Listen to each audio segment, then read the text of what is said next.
Gisel Fetterman, 53, is an American politician currently serving as the lieutenant governor of Pennsylvania. He is a Democratic candidate for the upcoming U.S. Senate race in the same state, going up against Republican Dr. Mehmet Oz. In a contest seeing both candidates employ attack ads, Fetterman suffered a stroke in May, and while he is regaining his strength, he is reportedly having some hearing problems that could affect the upcoming debates.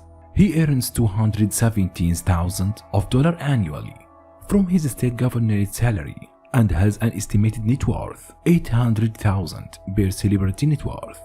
The same source indicates that he holds over $450,000 in assets in the bank accounts and trusts for his children, but the strange love story with his girlfriend he was exposed to had strong impact on his personality. Let's get the details.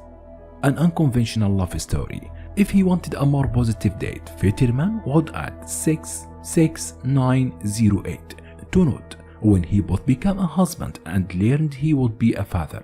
It was 10 months after a former Gisel Almeida picked up a magazine called Ready Made while killing time in the lobby of a yoga retreat in Costa Rica. The future Gisel Fetterman, now 36, was struck by how similar the Braddock efforts were to her own aspirations in the New York. That wasn't her original home. She was a native of Rio de Janeiro, whose mother fled violence there, landing with Gisel and son as undocumented aliens in New York City. Eventually, the family would obtain legal immigration status. Mrs. Fetterman, now a U.S. citizen, became a nutritionist focused on anti-hunger project. Captivated by Braddock article, she wrote to Mr. Fetterman expressing interest in visiting the community to see the work taking place. He phoned with an invitation. She spent 24 hours in Braddock. In October 2007, they recognized one another as kindred spirits. He visited her in New Jersey. They fell in love. She moved to Braddock the next May. They eloped to Burlington that August. She took a pregnancy test on their wedding night. It was a positive. It was like a big red letter day. Being married and then finding out you are going to be father, all within the span of 5 hours. Mr. Fetterman says, still astonished by that. And the rest of the story, her family's immigration saga, the Random magazine article, the handwritten letter from her 355-mile drive to a town with a rough image where she knew no one. When she asked someone at a station a few miles away from direction to Braddock of the first trip, Mrs. Fetterman remembers. He was like, "Why do you want to go to there?" I was like, "What am I walking into?" But adventure runs in my blood.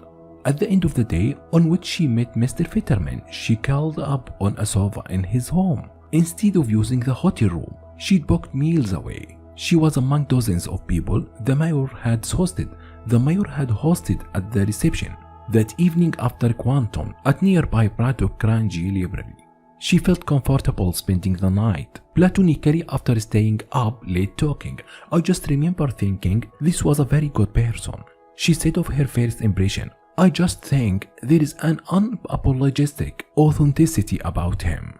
The couple live in a loft in a former Chevrolet dealership with big windows overlooking the Edgar Thompson Steel Works, and have 3 children, aged 9 to 4, and Mrs. Fetterman has become a force in her own right, co-founding 412 Food Rescue, which redistributes to hungry families usable food that would otherwise have been thrown away.